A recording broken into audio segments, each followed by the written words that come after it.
मुलीच्या इंस्टाग्राम अकाउंटवरून त्याला आलेला तो एक मेसेज त्याच्या जीवावर उठला. तिनं सांगितलेल्या लोकेशनला तो पोहोचला खरा, पण त्यानंतर पोलिसांना थेट त्याचा मृतदेहच सापडला. कामावर जात असल्याचं सांगत अमन घरातून बाहेर पडला खरा, पण त्यानंतर तो घरी परतलाच नाही. 17 वर्षांच्या अमन सिंग सोबत पुण्याच्या कात्रज घाटात नेमकं काय घडलं, हे सगळं प्रकरण नेमकं काय आहे, सगळं जाणून घेऊ. नमस्कार, मी पूजा, तुम्ही पाहताय लोकमत. अमन सिंग सुरेंद्र सिंग गच्चड. 29 डिसेंबर 2025 ला सकाळी अमन घरातून बाहेर पडला. कामावर चाललोय असं त्याने घरी सांगितलं आणि त्यानंतर तो घरात आलाच नाही. अमन सिंग घरी न आल्यानं त्याच्या आईनं विश्रांतवाडी पोलीस ठाण्यामध्ये तक्रार दाखल केली. बेपत्ता झालेल्या 17 वर्षांच्या अमन सिंगचा त्यानंतर पोलिसांनी शोध सुरू केला. अमन सिंगचा मृतदेहच त्यानंतर पोलिसांच्या हाती लागला. अमन सिंगची 4 जणांनी हत्या केल्याचं धक्कादायक प्रकरण समोर आलं. त्याची हत्या करण्यासाठी आरोपींनी इंस्टाग्रामची मदत घेतली. एका मुलीचं अकाउंट तयार करून त्याला कात्रज घाटात बोलवण्यात आलं. अमन सिंगची त्यानंतर दगड आणि कोयत्याने हत्या करण्यात आली. या घटनेनं संपूर्ण पुणे हादरलंय. नेमका हत्येचा हा कट का आणि कसा रचला तेही जाणून घेऊ. जुन्या एका वादाचा बदला म्हणून या आरोपींनी अमनची हत्या केली असं त्यांनी पोलिसांना सांगितलंय. अमनची आधी हत्या करण्यात आली आणि त्यानंतर कुठलाही पुरावा पोलिसांना मिळू नये म्हणून त्याला पुरण्यात आलं, त्याचा मृतदेह पुरण्यात आला. हे जे आरोपी होते हे एका कुठल्या आधीच्या प्रकरणात अमन सिंगचा बदला घेण्यासाठी या आरोपींनी हा सगळा कट रचला. इंस्टाग्रामच्या माध्यमातून प्रेमाचं जाळं जे आहे त्या जाळ्यात अमनला ओढण्यात आलं. आरोपींनी अमन सिंगला धडा शिकवण्यासाठी इंस्टाग्रामवर एका मुलीच्या अकाउंटवरून त्याला प्रेमाच्या जाळ्यात ओढलं. अमन सिंग हा पेंटर म्हणून काम करायचा.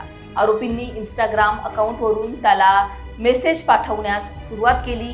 त्याच्याशी ते मुलीच्या अकाउंटवरून बोलायचे. अमन सिंगशी रोज त्यांनी बोलणं सुरू ठेवलं. आरोपींनी त्याला प्रेमाच्या जाळ्यात ओढलं. त्याला भेटण्यासाठी त्यानंतर एक मेसेज करण्यात आला. कात्रज घाटात ये असा मेसेज त्या मुलीच्या अकाउंटवरून अमनला पाठवण्यात आला. 29 डिसेंबर 2025 ला सकाळी 9 वाजता अमन त्या मुलीला भेटण्यासाठी घरातून बाहेर पडला. कामावर चाललोय असं त्याने घरी सांगितलं आणि त्यानंतर तो घरी आलाच नाही. आरोपींनी सांगितलेल्या ठिकाणी अमन पोहोचला. तिथे 4 आरोपी आधीच हजर होते, अमनची वाट पाहत होते. त्यांनी अमन सिंगवर आधी हल्ला केला, त्याला बेशुद्ध पाडलं आणि त्यानंतर त्याला खेड शिवापूर शिवारामध्ये नेण्यात आलं. तिथे त्याला दगडाने ठेचण्यात आलं, कोयत्याने त्याच्यावर वार करण्यात आले आणि त्यानंतर त्याचा मृतदेह जो आहे तो पुरण्यात आला. पोलिसांनी जर आपण बघितलं तर मोबाईल असेल, त्याचबरोबर मोबाईल लोकेशन असेल आणि इतर तांत्रिक माहितीच्या आधारे आरोपींचा शोध घेतला आणि अमन सिंगच्या हत्या प्रकरणाचा पोलिसांनी छडा लावला. आता या हत्या प्रकरणामध्ये पोलिसांनी 2 तरुणांना अटक केलेली आहे, 2 आरोपींना अटक केलेली आहे, 2 अल्पवयीन मुलांना ताब्यात घेतलंय.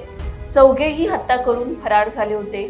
बेळगावमधून प्रथमेश चिंदू अथळ ज्याचं वय 19 वर्ष आहे, नागेश बालाची ढबाले ज्याचं वय 19 वर्ष आहे, अशी अटक करण्यात आलेल्या तरुणांची नावं आहेत. या संपूर्ण प्रकरणाचा जर आपण विचार केला तर आरोपींनी फक्त बदला घेण्यासाठी जुन्या एका प्रकरणाच्या रागातून जे आहे ते अमन सिंगची हत्या केली. त्याच्या हत्येचा कट रचला. इंस्टाग्रामच्या माध्यमातून एका मुलीच्या नावाने अकाउंट तयार करून त्याला प्रेमाच्या जाळ्यात ओढण्यात आलं, त्याला कात्रज घाटात बोलवण्यात आलं आणि तिथे कट रचून अशा प्रकारे त्याची हत्या करण्यात आली. एकूणच रागाच्या भरातून अशा प्रकारे मित्रांचीच हत्या करण्याची काही पहिली वेळ नाहीये आणि तेही पुण्यात हे सगळं होण्याची पहिली वेळ नाहीये. त्याच्यामुळे अशा प्रकारे वाढत्या गुन्हेगारीच्या या घटना आणि या घटनेवर तुम्हाला काय वाटतं, तुमची याबद्दलची मतं कमेंटमध्ये सांगा. लोकमतला सबस्क्राईब केलं नसेल तर सबस्क्राईब करायला विसरू नका. हा व्हिडिओ पाहिल्याबद्दल धन्यवाद.